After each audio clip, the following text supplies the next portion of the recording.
nama saya Emilian Felix Alvari. Pada saat ini saya akan menjelaskan mengenai internal rate of return. Semoga video ini bisa bermanfaat bagi kita semua.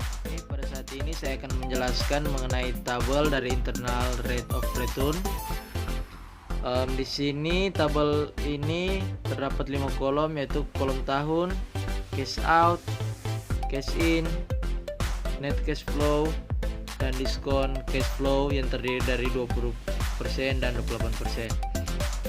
Kemudian pada kolom tahun terdapat 0 sampai dengan 5 tahun. Kemudian cash outnya sudah ada seperti pada soal, dan cash innya dan depresiasinya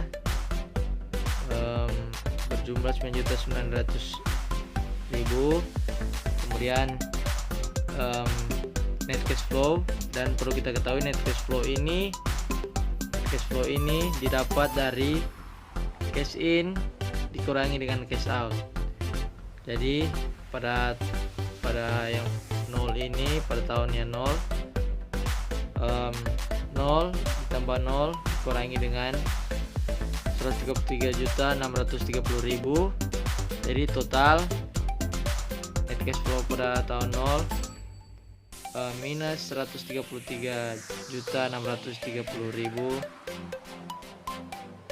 Kemudian selanjutnya net cash flow yang kedua ini menggunakan rumus yang sama, yaitu cash in dikurangi dengan cash out, dan mendapatkan pada tahun pertama yaitu 16.399.230. kemudian pada tahun yang kedua 32.466.335, kemudian pada tahun yang ketiga 34.190.119,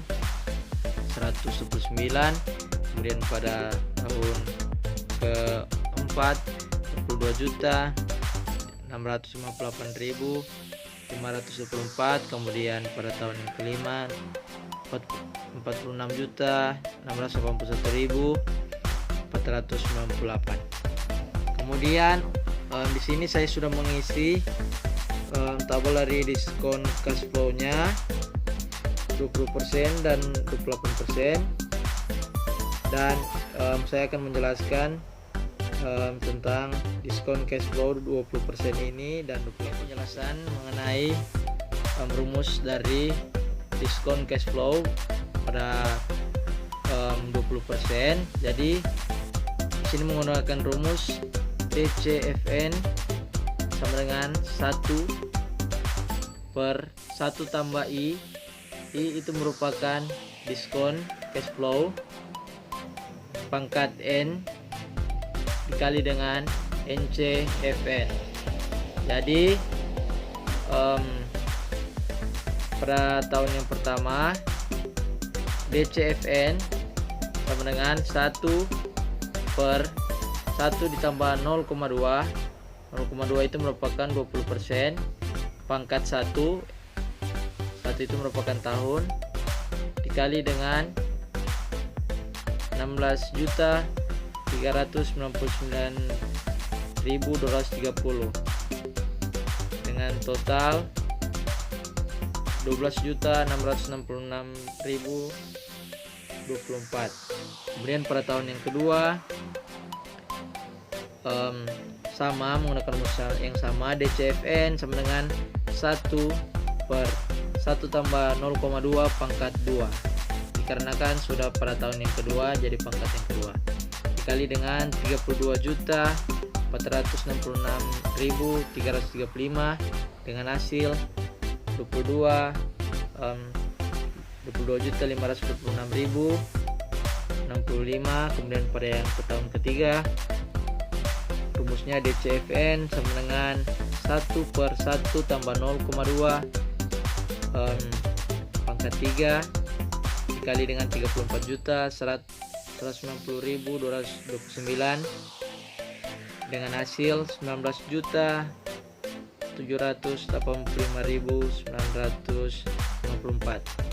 Kemudian pada tahun yang keempat DCFN sama dengan 1/1 tambah 0,2 pangkat 4 dikali dengan 42.658.524 dengan hasil 11.108.960.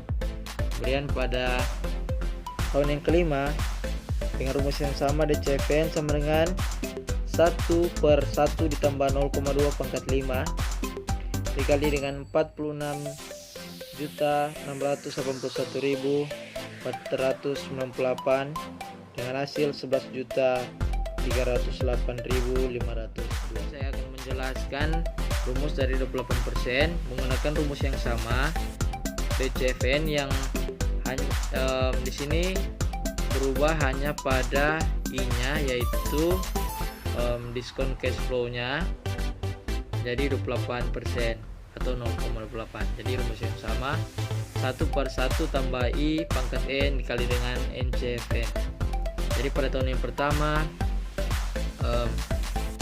dengan rumus DCFN sama dengan 1/1 tambah 0,28 pangkat 1 dikali dengan 16.399.230 dengan hasil 12.765.023. Kemudian pada tahun yang kedua dengan rumus DCFN sama dengan 1/1 tambah 0,28 pangkat 2 dikali dengan 32.466.335 dengan total 19.815.878. Kemudian pada tahun yang ketiga dengan rumus DCFN sama dengan 1/1 tambah 0,28 pangkat 3 dikali dengan 34.190.109 dengan hasil 16.303.123. Kemudian pada tahun yang keempat DCFN sama dengan 1/1 tambah 0,28 pangkat 4 dikali dengan 42.659.524 dengan total 15.891.538. Kemudian pada tahun yang kelima DCFN sama dengan 1/1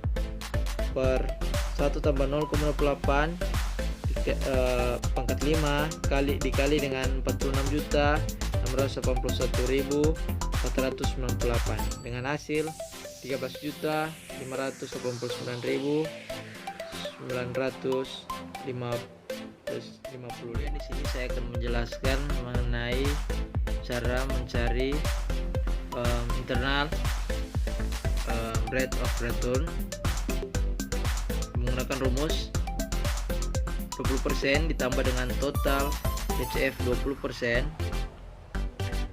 per total DCF 20% dikurangi total DCF 28% dikali dengan 28% kurang 20%.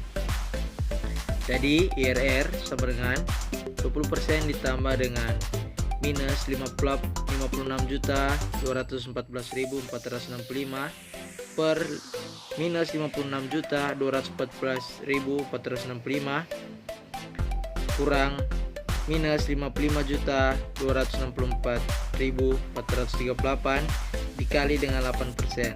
8% itu dapat dari 28% kurangi 20%. Jadi IRR sama dengan 0,2 ditambah dengan 59.171 dikali dengan 0,08, maka IRR sama dengan 4,9%. Perlu kita ketahui MARR-nya sudah ditetapkan 24%.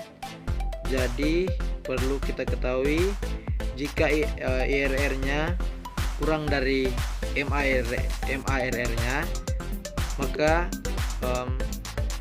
perusahaan itu mengalami kerugian, dan jika melebihi dari jika IRR lebih dari MARR, maka perusahaan tersebut mengalami keuntungan. Jadi di sini IRR-nya 4,9